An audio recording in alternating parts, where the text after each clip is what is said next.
This thing is a monster. I absolutely love it. Mike here with Store DJ, and this is the Malevolent, the first product from PWM, new company, co-designed with Future Sound Systems, and it's a pint-sized little analog mono-synth, but with a number of quirks that give it an absolute bucket load of character. So let's jump to some more sounds from this thing, and then I'll take you through the panel and what we've got to work with and where that quirky character comes from. I brought in my Maschine today, and that is handling beats, effects, and some sequencing as well. So we'll play some sounds dry, but if you hear any reverb or chorus or anything like that, that's from Maschine. All right, I'll see you in a couple of minutes.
So some incredibly gnarly sounds coming out of this little synth. And looking at the panel, you might not necessarily expect them. It looks relatively traditional, you know, you've got two VCOs, two envelopes, a basic LFO, a mixer with a noise generator, a multi-mode filter, and a drive circuit there. And then down here around the joystick, you've actually got a bunch more features, which I'll actually take you through. So you've got pitch bend, as you would expect.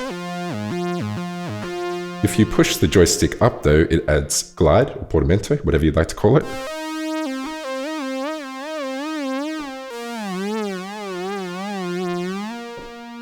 And if you push it down, it holds the note. If you don't want it to latch, you just want it to hold while you're pushing it down, you've got to push the joystick.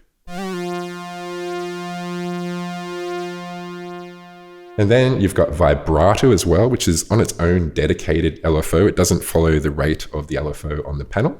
So turn the vibrato on. Control the rate and depth.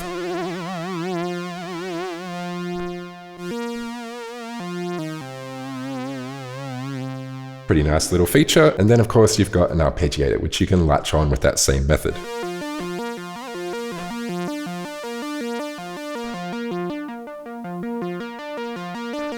You can change the octave range here. And you can change the play mode by holding it down and pushing the joystick to one of the markers.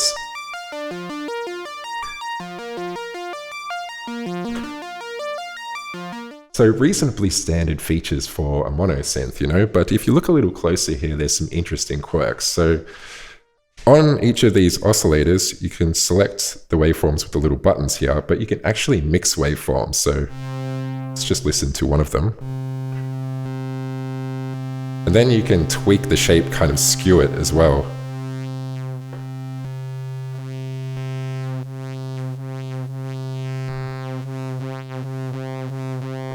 And then you can modulate that shape parameter with the shape mod dial here with either CV, or it's hardwired to be from this LFO.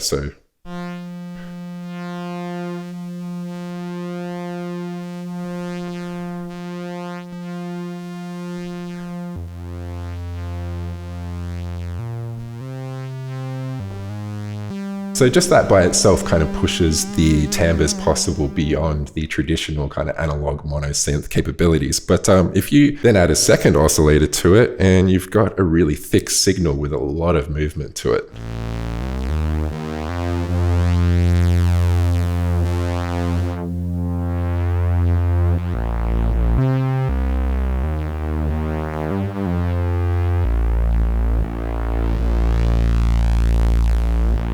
Now where that hairy character really comes in is when you start to crank the levels on these two VCOs.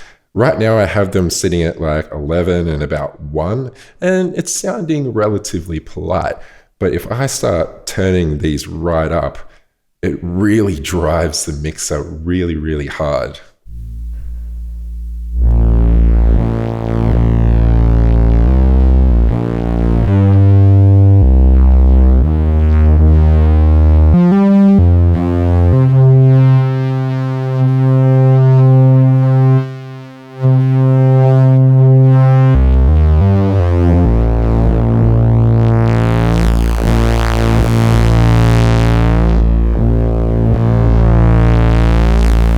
Really thickens things up a lot. It's not unusual for analog synths to drive the mixer a bit, but this is just turning it up to 11, you know? Those signals are getting absolutely smushed in this mixer. They are fighting each other for headroom and kind of making this crunchy, grungy something with a lot of hair on it. But out of the mixer, it goes into this multi-mode filter. And this is an unusual filter these days. This is a 12 dB per octave Sallen-Key filter. It's a fairly primitive design, but reasonably unusual to find it in a multi-mode configuration. It is hardwired to be a low pass though. If you want it to be a band pass or a high pass, you take a cable out of the mixer into the band pass or the high pass. Now the way this filter behaves depends highly on where those levels are. So let's take it back to a sensible kind of level.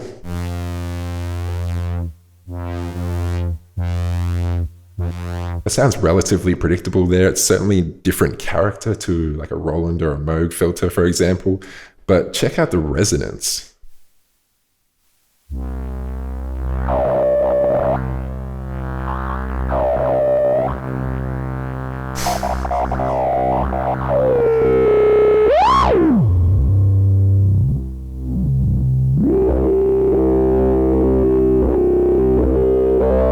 So it's pretty crazy. On most filters, you'd maybe turn the resonance to like a third of the way up and you can start to hear kind of a sharper sound. This thing starts screaming at like a quarter. With care, we can get something kind of similar to a more traditional filter design.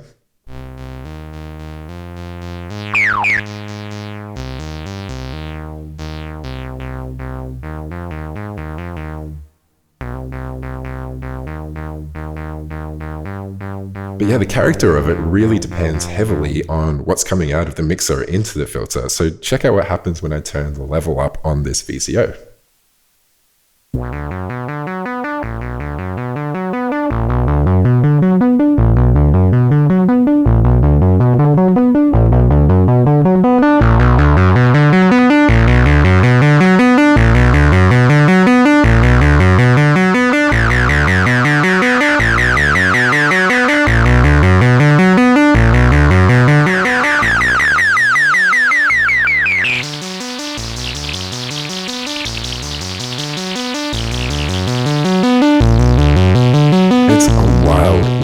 filter, you know, it's so hard to predict what that resonance is going to do. But I love that point where it's like bordering self-oscillation and it's just giving you these spluttery little squeaks and squawks. I think that is awesome.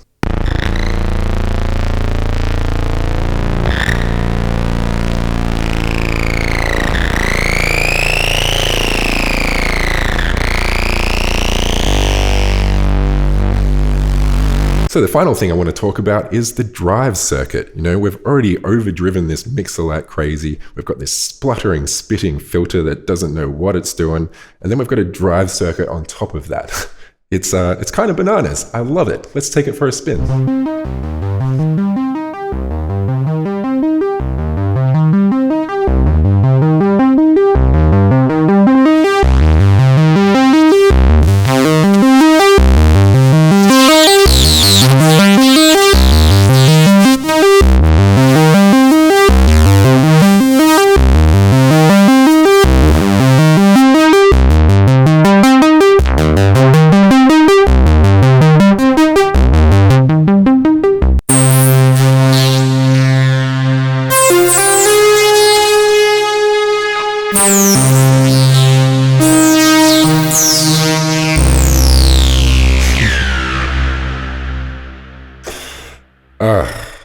I just love this synth.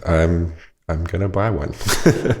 But there's a couple more features I will shout out before we wrap up. It does have a MIDI to CV converter inbuilt, so you can sequence via MIDI and it will spit out pitch, velocity, and gate information via the keys part of the panel here, which is really great if you're going to use this with a Eurorack modular system or any other semi-modular synths that don't have inbuilt MIDI. So really handy feature there. A quick rundown of what's on the back here. You've got analog clock in and out, MIDI in and out, USB MIDI port, power, and line out and headphones there. So that's a wrap for today, guys. Thanks for tuning in and listening to me gush over this synth, basically. I'm 100% going to pick one of these up. I absolutely love it. Granted, it's not for everyone, but if you are chasing something with a bit of grunt and horsepower to it, then this is your guy. My name is Mike. This is Store DJ's YouTube channel. Thanks for tuning in, and be sure to hit the subscribe button for us, and we'll catch you next time.